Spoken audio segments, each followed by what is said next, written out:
Deuxième partie de votre émission qui vous informe sur Covid-19 au Togo, en Afrique et dans le monde. Nous parlons bien sûr de la vaccination avec Pfizer qui débute le mercredi 7 juillet prochain au Togo. Et la zone concernée, c'est le Grand Lomé d'abord. Et notre invité, docteur Abravi Mefa Sabli, elle est médecin généraliste, médecin-chef d'Agouin V4. Togo Copé. Effectivement. Parfait, merci. Je me suis vraiment retrouvé, je ne suis pas trompé de situation de votre lieu d'arrivée. Alors, nous parlons bien sûr de ces effets secondaires concernant bien sûr au vaccin Pfizer. Il y en aura, mais pas... voilà. Ouais, il peut en avoir. On ne peut pas prédire que telle personne peut être sujette d'effets secondaires, mais nous allons quand même avoir à l'esprit qu'il peut arriver qu'on ressente quelques maux de tête, ou soit un peu de fièvre, ou un peu de courbature, un peu de fatigue et autres. Donc, ce sont des effets qui passeront de toute façon très vite. Toutefois, comme je le disais, les dispositions sont prises pour que si des personnes manifestaient quelques effets secondaires, ils puissent bénéficier de la prise en charge au niveau de nos structures sanitaires. Parfait. Donc, tout ira bien, comme ce fut avec les premières doses des vaccins comme AstraZeneca et Sinovac et bien d'autres. Vous avez un peu jeté un coup d'œil sur les statistiques en ces derniers moments au Togo? En ce qui concerne les résultats, publiés des tests celles-là et tous les jours. Oui, tout à fait. Nous pouvons affirmer qu'il y a une légère hausse des cas ces derniers temps. Si nous prenons par exemple à la date d'hier, le 4 juillet, nous avions eu 30 personnes confirmées sur les 1247 prélevés. Donc, il faut dire quand même qu'il y a une légère augmentation des cas par rapport à la semaine passée, où vraiment il y avait moins de cas, où on tournait autour d'une dizaine par jour. Mais la semaine qui vient de s'écouler, jusqu'au week-end, nous sommes dans les quarantaines, trentaines de cas. Donc, il faut dire que nous avons un risque si vraiment nous ne redoublons pas d'efforts, si nous ne redoublons pas de vigilance pour respecter les mesures barrières et nous faire vacciner le plus tôt possible, nous risquons de vivre encore des épisodes plus graves, des épisodes où nous observerions plus de cas confirmés. Parce qu'il ne faut pas oublier que nous sommes dans une période où il y a quand même des variants qui apparaissent, ça et là. Variant Delta. C'est pourquoi ça, variant Delta? C'est un peu comme... c'est une famille, au fait. Si on prend les coronavirus, il y a plusieurs types de coronavirus. Donc, Covid-19, il y a des mutations qui s'observent par moment. Donc, ce sont ces mutations génétiques-là qui donnent de différents variants. Donc, c'est des COVID sous d'autres formes, COVID-19 sous d'autres formes. Donc, il y a plusieurs variants qui apparaissent. Et si nous ne sommes pas vaccinés et que nous ne respectons pas les mesures barrières, ne soyons pas surpris d'observer une croissance exponentielle des cas confirmés dans notre pays. Nous sommes donc appelés à toujours rester de vigueur, à toujours respecter les mesures barrières et à nous faire vacciner énormément. La vaccination seule issue pour mieux maîtriser la situation aujourd'hui au Togo. Nous allons nous intéresser un peu à votre ère sanitaire. Nous sommes plus précisément à Agouin V4. Pour ceux qui nous suivent, vous qui n'êtes pas vraiment un habitué de Grand Lomé. Et on est à Togblekopé, un peu à la sortie nord de Lomé, la capitale togolaise. Comment est-ce que ça se gère à ce niveau-là? Alors, la vaccination, nous avons une organisation pratique. Donc, le centre où je suis, le CMS, Centre médico-social de Togblekopé, c'est le centre public de la commune Agouin V4. Donc, nous organisons la vaccination tout comme les autres sites. Donc, nous avons plusieurs équipes qui sont sur place et il faut dire que quand nous allons démarrer, c'est non-stop, il n'y a pas de week-end. Donc, on commence le matin sans pause jusqu'à la soirée. Il n'y a pas de pause, pas de week-end. Quand nous démarrons la vaccination, c'est que les équipes sont sur place. C'est pour ça d'ailleurs qu'il y a plusieurs équipes. Donc, par exemple, si l'heure de pause, une équipe peut se déplacer, s'alimenter et revenir, l'autre équipe, et ainsi de suite. Mais quand vous venez sur le site de toute façon, il y a forcément une équipe sur place pour pouvoir faire la vaccination. Et par rapport au Pfizer, comme c'est un nouveau vaccin que nous avons démarré, il y a des directives qui sont données. Donc, nous organisons la formation ou bien une formation, un briefing de nos acteurs vaccinateurs par rapport à comment préparer le vaccin Pfizer, parce que ça a des particularités, comment préparer par rapport à la conservation et autres. Donc, ces réunions-là ont déjà démarré pour que nos vaccinateurs ensemble aient les vraies informations pour que la population puisse recevoir les vaccins dans leur qualité qu'il faut. Donc, les préparatifs sont en cours. Nous sommes prêts. Et après-demain, nous allons démarrer effectivement la vaccination au CMS Togolekopé et dans certaines cliniques, tout comme dans les autres communes du Grand Lomé aussi. Parfait. Alors, qui parle de Togolekopé parle de Davier à côté Togolekopé, avant d'arriver à Davier, il faut passer par Adétikopé. Adétikopé, voilà, oui. Adétikopé. Adétikopé avant, Agouezongo, Adétikopé, Agouezongo est dans l'aire sanitaire de Togolekopé. Togolekopé. Voilà, donc vous venez jusqu'à ce niveau-là. Hein? Tout à fait. Avec ce beau monde-là. Jusqu'au niveau de l'échangeur. L'échangeur. Ah oui, l'échangeur d'Agoué. Voilà. Tout à fait. Le grand contournement. Frontière avec la commune Agoué-Nivé 1 au niveau du CMS Agoué, donc au niveau du grand contournement d'Agoué-Nivé. Parfait. Donc, vous travaillez jusqu'à ce niveau-là. Togolekopé est reconnu, réputé pour son marché un peu africain. Si je dis africain, marché à ciel ouvert où ça s'achète, ça est là, les discussions. Et puis, les formules publicitaires en langue locale, souvent pour vanter les mérites des produits. Comment est-ce que vous arrivez à gérer tout ça là? Parce qu'il y a un beau monde, hein, quand on parle de Togolekopé, il y a un beau monde avec le marché au bétail et tout ça là aussi. Le marché au bétail, effectivement. Au fait, Togolekopé regroupe presque toutes les ethnies du Togo, de l'Afrique et même d'autres pays, d'autres continents, je dirais. Donc, en fait, c'est un lieu de brassage culturel. C'est d'ailleurs pour ça, quand nous voulons faire les sensibilisations, nous faisons appel à tous les acteurs. On communique en français, on communique en éveil, on communique en djarma, en aoussa, kotokoli. Ah bon? Plusieurs types de langues pour pouvoir porter l'information au niveau de la population. Donc, il faut dire qu'en tout cas, il y a un beau travail qui se fait. La population et la mairie aussi qui est totalement impliquée et aussi le chef canton totalement impliqué, ce qui nous facilite vraiment l'accès ou l'intégration dans la population pour la sensibilisation et autres. Sinon, nous n'avons pas de problème particulier par rapport à la sensibilisation dans notre zone ou notre commune. Parfait. Parfait. On sait que tout ira bien parce qu'avec Covid-19, il faut qu'on arrive à conjuguer ce mot-là au passé d'ici peu.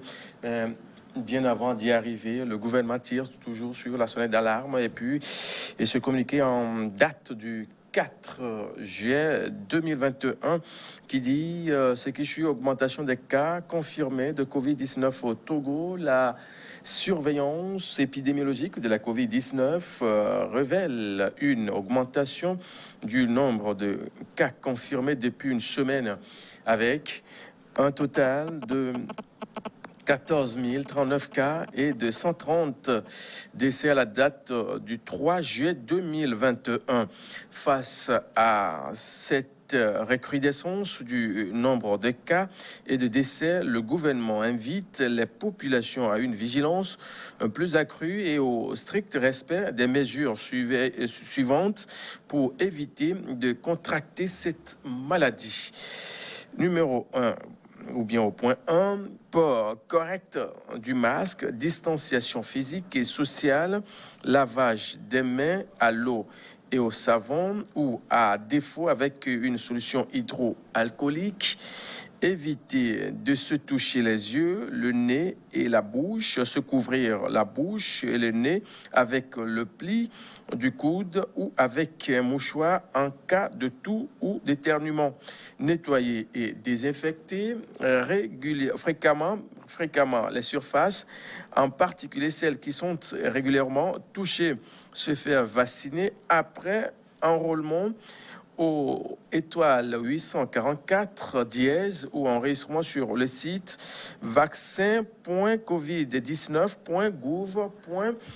TG si on appartient à la cible prévue pour la vaccination. Par ailleurs, donc, le gouvernement rappelle que les mesures édictées en lien avec l'état d'urgence restent et demeurent en vigueur. Il s'agit, entre autres, du maintien de l'interdiction de regroupement et d'attroupement de personnes dont le nombre ne doit pas excéder 15, de l'interdiction de fêtes traditionnelles ou réjouissances populaires, du maintien de l'organisation des funérailles dans l'intimité familiale, du maintien de la fermeture des discothèques. Et donc le gouvernement compte sur le sens de responsabilité de tous pour le respect de ces mesures qui visent à endiguer la propagation de la pandémie dans notre pays. Un communiqué signé par le gouvernement togolais, communiqué en date bien sûr du 4 juillet 2021. Ce qui retient beaucoup plus l'attention dans ce qui est dit, le respect des mesures barrières et quelques mesures prises en compte lors de l'état d'urgence, la fermeture des discothèques, les fêtes traditionnelles et autres. Et dans la discussion, il y a quelqu'un qui dit mais donc c'est fini encore pour la fête au pays. Et c'est voilà, il dit mais bon, c'est le gouvernement qui édicte, donc on se soumet à tout. Tout à fait. Ce qui veut dire que les mesures barrières toujours de mise avec la vaccination toujours. Oui, tout à fait. Et depuis le début de la crise jusqu'à présent, les mesures barrières n'ont pas été déconseillées. Plutôt, un accent est mis. Et le gouvernement vient encore accentuer, vient encore rappeler l'importance du respect des mesures barrières. Et sans ce respect des mesures barrières et la vaccination, nous n'avons aucune autre arme pour pouvoir nous protéger contre ce virus-là. Et surtout que nous ne maîtrisons pas comment est-ce que ça peut tourner, comment est-ce que ça peut évoluer. Le mieux pour nous, c'est de nous protéger. Donc, nous sommes vraiment appelés à respecter vraiment le respect scrupuleux des mesures barrières. En l'occurrence, le port de masque, il est dit là de le porter correctement. Ce qui est observé le plus souvent, c'est que les gens ont le masque, certes, mais on dirait que c'est porté juste pour pouvoir montrer à la police verte ou aux forces armées qui font le contrôle sur nos routes. Parce que c'est mis au menton. Le masque ne couvre pas le nez et la bouche, alors que les masques doivent couvrir le nez et la bouche. Et nous n'avons pas à avoir peut-être le masque en main. Vous allez voir les gens en circulation, ils ont le masque accroché à leur moto. Et c'est quand ils s'approchent des forces de sécurité qu'ils l'enlèvent pour le mettre. Non, nous tous, nous avons compris jusqu'aujourd'hui l'importance du port des masques. Nous sommes d'accord que c'est gênant. Nous sommes d'accord que ce n'était pas dans nos habitudes. Mais à la guerre, comme à la guerre, c'est arrivé. Donc, nous devons nous adapter. Il faut que nous puissions vraiment respecter les mesures barrières. À part le port de masque, il y a le lavage des mains. Et il faut rappeler que nous sommes en période pluvieuse. Le lavage des mains ne nous protège pas uniquement contre le coronavirus. Si je prends par exemple le choléra, toutes les maladies diarrhéiques, le lavage des mains permet que nous puissions nous protéger aussi bien contre le coronavirus que contre les autres maladies. Donc, à plus forte raison, nous devons accorder de l'importance au lavage des mains avec l'eau et du savon ou à défaut avec du gel hydroalcoolique, comme l'a stipulé le communiqué du gouvernement. Sans oublier la distanciation sociale, puisque le virus est là, ce n'est que un humain qui peut le porter vers son prochain ou bien une personne qui peut s'auto-infecter en touchant des surfaces qui sont contaminées. Alors, observons les mesures barrières pour que nous puissions nous protéger et protéger aussi les autres. Mais tout ça là jusqu'à quand?